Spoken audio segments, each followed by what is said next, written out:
Hello guys, welcome back my YouTube channel. Guys मैं इस video में आपको बताऊंगा बोट एंड स्ट्रीम पे की कंसेप्ट बताऊंगा, कुछ प्रॉब्लम करवाऊंगा। पहले तो मैं आपको कंसेप्ट समझाऊंगा। यदि आपको कंसेप्ट अच्छा समझ में आ जाएगा तो कोई भी क्वेश्चन आप कहीं से भी मिल जाएगा, वो क्वेश्चन कर लोगे। कंसेप्ट क्या होता है बोट एंड स्ट्रीम में?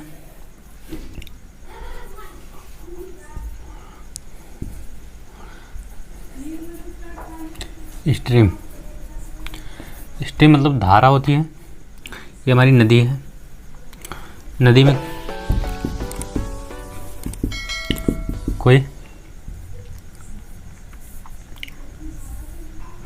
कोई नाव तैर रही है तो क्या होता है, नाव की स्पीड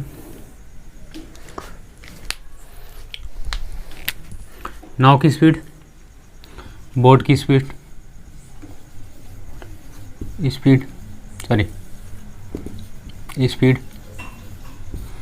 बोट की स्पीड हम एस बी मानेंगे, सब टाइटल में लिखे एस बी में मानेंगे। और जो धारा होती है, स्ट्रीम जो होती है, उसकी स्पीड हम मानेंगे स्ट्रीम इन स्टिल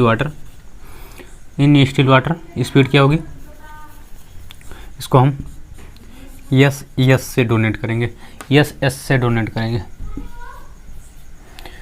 बोट की स्पीड क्या है, एस बी। बोट की स्ट्रीम की स्पीड क्या है, इन स्टिल वाटर। तो आपकी स्पीड इसको मानेंगे। इसमें क्या होता है कि यदि हमारी नाव धारा की दिशा में बह रही है, ये धारा बह रही इधर, हमारी नाव भी इधर ही जा रही है, तो क्या होता है इनमें इन दोनों में इनकी स्पीड जुड़ जाती है। एस बी की स्पीड प्लस एस स्ट्रीम की स्पीड जुड़ जाती है।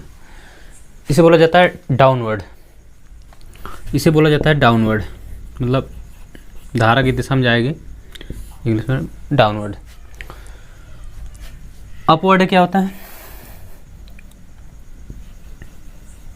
अपवर्ड में क्या होता है कि जो नाव होती है धारा के विपरीत दिशा में चलती है।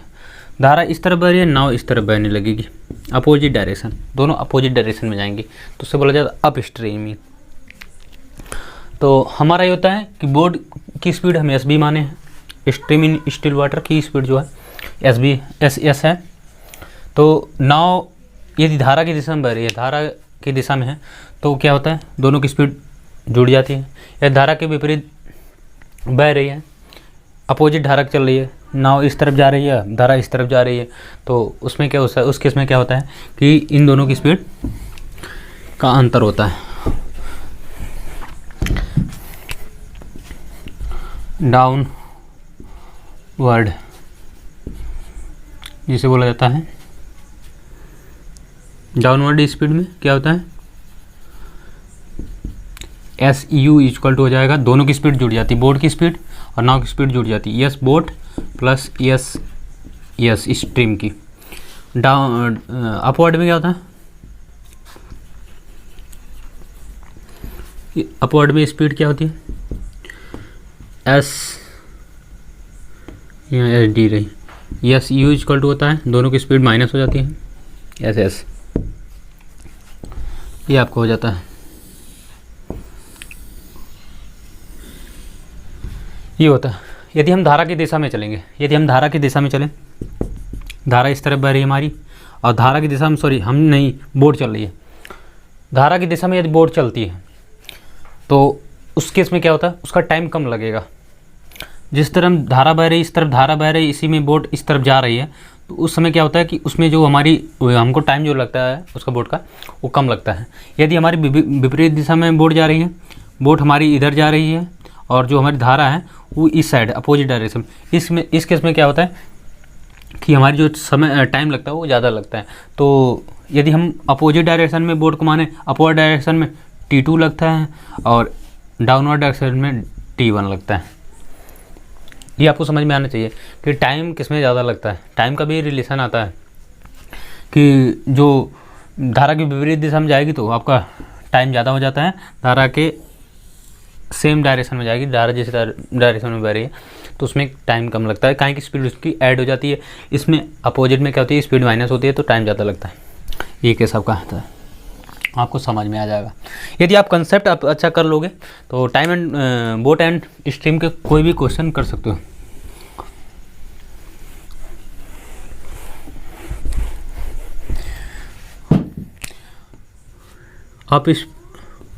अप स्ट्रीमिंग डाउन स्ट्रीमिंग का होता है, इसमें होता है दोनों की स्पीड जुड़ जाती है, यस यस हो जाती है, यस डाउन यस बोट की स्पीड प्लस यस स्ट्रीम की स्पीड।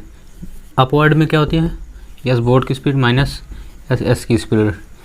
तो इस केस में क्या होता है, हम इस तरह भी रिलेशन निकाल सकते हैं।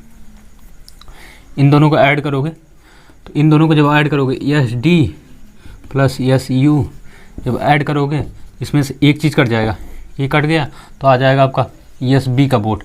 यहाँ से यदि आपको डाउनवर्ड दिया है अपवर्ड दिया है तो आप बोर्ड की स्पीड निकाल सकते हो यहाँ से लगा के इस फार्मूले से। यदि आपको इन दोनों को सब्ट्रैक्ट कर दो, इन दोनों को जब सब्ट्रैक्ट करोगे तो S D minus S U by 2, यहाँ से आप एस स्ट्रीम की स्पीड आ जाती है, स्ट्रीम की स्पीड आ जाती है। इसके बाद क्या होता है, हम टाइम का रिलेशन देख लें थोड़ा सा, बस कंसेप्ट ही रहता है इस चीज़ में। टाइम का रिलेशन क्या होता है, यदि हम धारा की दिशा में जा रहे हैं तो हमारा टाइम कम लगेगा, S B plus S stream की speed into T1 S B minus S S into T2 time लेता है।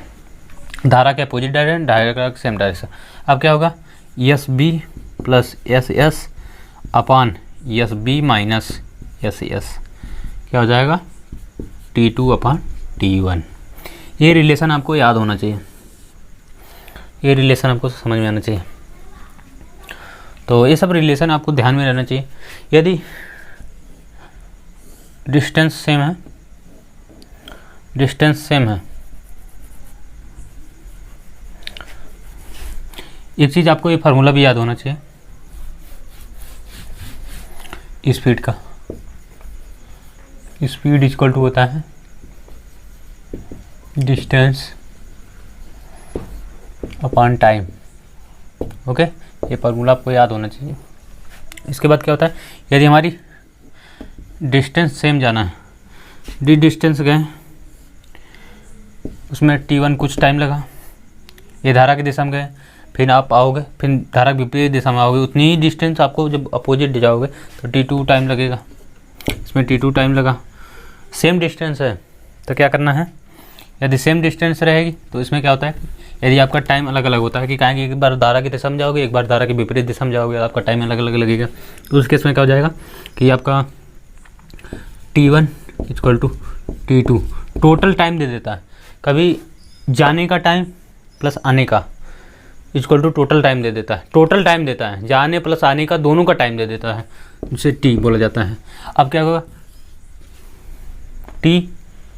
T1 दिया है, T2 दे दिया है, तो यहाँ से यहाँ सब निकाल सकते हैं इसका रिलेशन। यहाँ से टाइम इक्वल टू हो जाएगा डिस्टेंस अपान स्पीड। तो यहाँ आप क्या करोगे, इसके जगह धरोगे डिस्टेंस अपान स्पीड, समझे। इसकी जगह धरोगे टाइम, डिस्टेंस सेम है, बस देखते रहना इसमें। स्पीड अलग अलग है, कहें कि एक बार धारा की दिशा में जा रहे हो, एक बार धारा की विपरीत दिशा में जा रहे हो, तो टोटल टाइम आपका दिया रहता है। ओके, तो आप यहाँ से फाइंड कर सकते हो। यदि आप इस डिस्टेंस को x मान लो, स्पीड अलग अलग रहेगी, x बटा यदि धारा की दिशा में जा रहे हो, यदि आप धारा की दिशा में जा रहे हो तो ये दोनों की स्पीड जुड़ जाएगी, speed boat plus speed stream plus x distance same है, अपोजिट डायरेक्शन में आ रहे हो तो स्पीड बोर्ड की स्पीड माइनस स्ट्रीम की speed equal to total time.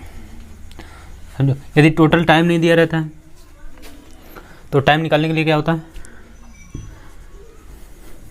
यहाँ टोटल टाइम दिया रहेगा। यदि इस तरह क्वेश्चन पूछाएगा, यदि आपको टाइम नहीं दिया है तो स्पीड दे देगा, आपको डिस्टेंस देगा, आप स्पीड से मल्टीप्लाई डिवाइड करोगे तो यहाँ से टाइम दे देता है, पर इस पर क्वेश्चन ज़्यादा बनता है। जब यहाँ से सॉल्व करोगे इस तरह क्वेश्चन ज़्यादा बनता है। यदि आपको कंसेप्ट समझ में आ जाएगा ना, किसी भी board E to Z board के क्वेश्चन आ जाए, आपको कंसेप्ट आपको अच्छा समझना चाहिए, तो आप लगा लो जाओगे। यदि गाइस हमारी वीडियो आपको अच्छी लगी तो मेरे चैनल को जरूर सब्सक्राइब करना एंड वीडियो को जरूर लाइक कर देना। क्या है कि गाइस मैं अगले पार्ट में इन पे बेस कुछ प्रॉब्लम कराऊंगा, और यदि आपको कंसेप्ट अच्छा लगा हो ना तो कमेंट करके बताना कि आपको वीडियो कैसी लगी। गाइस मैं प्रयास करता हूँ कि आपको बेटर समझाऊँ। यदि गाइस आपको कुछ भी क्वेरी पूछना हो तो आप टेलीग्राम को ज्वाइन कर लीजिए, और यदि आपको इंस्टाग्राम पे जाकर मुझे फॉलो करना है तो आप वहाँ से फॉलो कर सके, वहाँ से भी मेरे साथ कुछ क्वेश्चन पूछ सकते हो। तो गाइस प्लीज़ मेरे वीडियो को लाइक करना, वीडियो के नीचे कमेंट करना एंड चैनल को जरूर सब्सक्राइब कर लेना एंड बेल आइकन जरूर प्रेस कर देना एंड वीडियो को जरूर शेयर करना। Thank you guys.